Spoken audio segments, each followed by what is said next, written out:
say don't work with kids, animals, or chancel choirs. I just want to say, I left the room for a few minutes, but I'm back now. That was exquisite. So let's leave the room again for a little bit. Because over in Australia, on their mid-eastern coast, slightly inland, is this some 12,000 square mile plateau region that is called New England. The New England Highlands, specifically. But it was in this New England in the early 1920s when a chicken farmer was out for a walk in the woods when he came across the nest of a very unusual animal. But, being something of a professional expert on the life cycle of birds, he felt confident enough in taking an egg from the nest to bring home and hatch so that his children could have a truly unique pet. The lyrebird is a ground-dwelling, pheasant-like bird that is shaped for the male's large tail feathers that look like the instrument, the lyre, L-Y-R-E. Its name, though, I think is a wink toward the animal's most incredible trait, because the lyrebird, L-Y-R-E, is also a lyre bird, L-I-A-R. While most birds have a call that is specific to their species for mating and defending their territory, the lyrebird instead has a fantastic talent for mimicry. It listens to and learns the calls of other birds and other animals in the forest and then combines them together into unique compositions that it sort of creates. And this mimicry can be so exact that without the lyrebird in sight, experts and other birds even can be tricked into thinking that they are hearing a completely different animal. So after bringing the egg home and hatching it, the family's new lyrebird pet lives in a large room in the farmer's house where their son takes a special liking to it. The boy, you see, is learning how to play the flute, and this bird, with its uncanny mimic, makes a pretty interesting practice partner and makes practice time a lot more engaging. Learning together through the years, call and response almost. They become something of a musical pair, the boy and his flute and his lyrebird. But, as with all things wonderful and wild, captivity is unbearable, and at some point through the years, the pet lyrebird cannot be a pet any longer, and so the boy and his family release it back into the woods where it was first found, and life goes on. It's a very interesting, very quirky, cool kind of a story.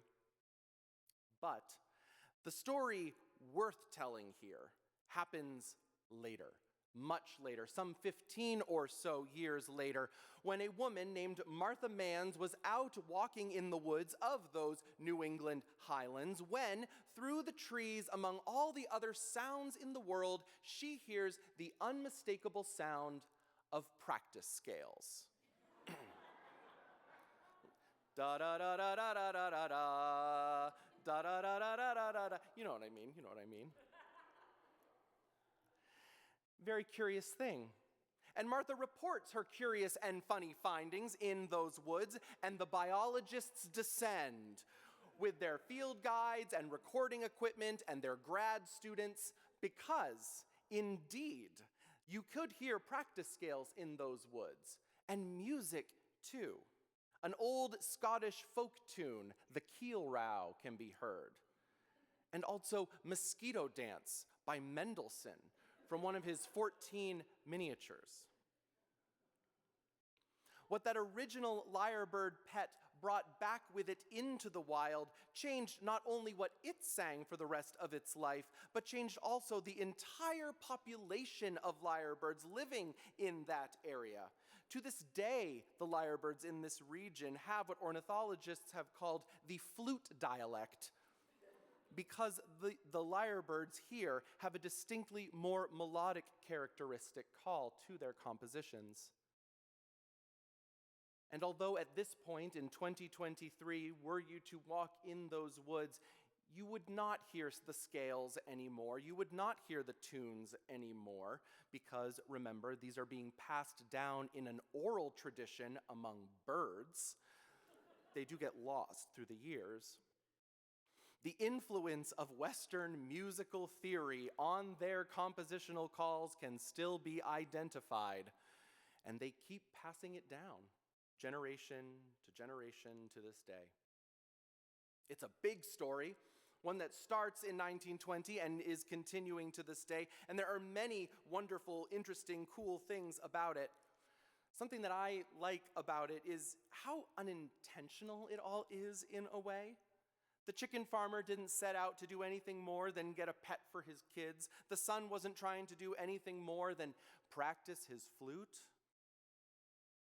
It's a story that starts out as small as a single egg in a nest and then grows by 100 years, dozens of generations of animals, impacting science and biology, and it is all merely the natural consequence of putting two things together. Something beautiful, the music, and something that is drawn to beautiful things, the bird. And it is those natural consequences, those natural results that draws me into this story, that keeps me telling it over and over in my mind. That sometimes all it takes is for the basic elements to be in sync in order for something magnificent to take place. It's good to have a bulleted list. It's good to know exactly where the left turns are and the right turns are, but sometimes all you need are the keys and a desire to go. I must confess that much of this actually came to me a few weeks ago when I was holding in my hand the draft for the bulletin for last week. That had the photo on the cover of it of our old sanctuary, the earliest photo that we have from 1895. The differences in that photo to now were really striking. The different ceiling up in here, how it was pitched differently, the streamers that were from the rafters, the rood screen that was here so you couldn't see the choir behind it. What really caught my attention, though, were the pews. If you still have that bulletin at home, pull it out and look at it.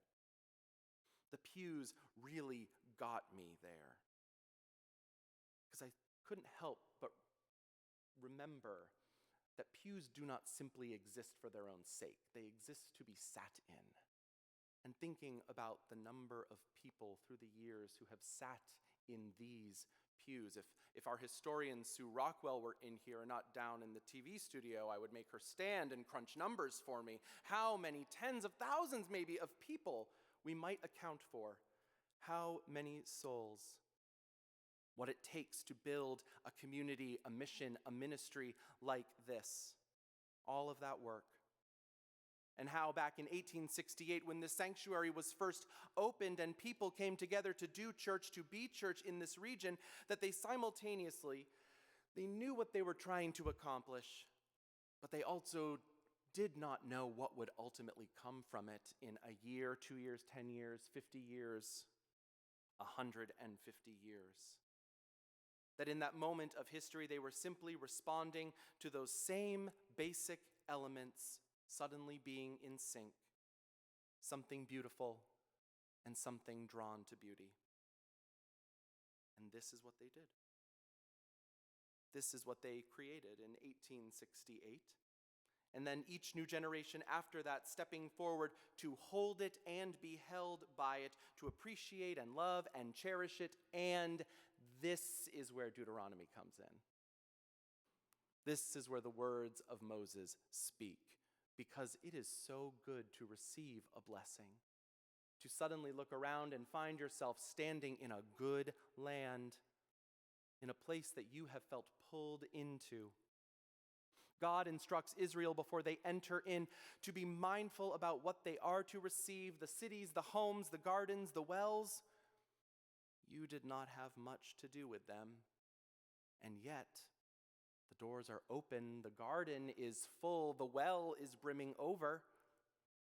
So live in those houses, fill them, eat from the gardens and drink from the wells, build life around them and make it worth something Remember God in them always and do not take it for granted. Remember that you receive these things as gifts from the past, from people before you who built and planted and dug, who sang and rang out new music, and know that at some point the time will come for you to pass it forward. Pass it down. You hold it for now. Because the life of a person or a bird is only so long, and so within the margins of that, out of gratitude for that blessing, to do what is right and good and beautiful, to pick up the tune, to make the music your own, to let it ring, and then hand the pen down through the generations so that it never stops.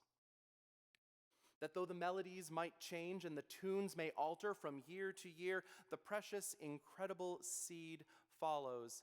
That as much as we are receivers of blessing, we are also way makers for the blessings that come after us, the inheritors of those blessings.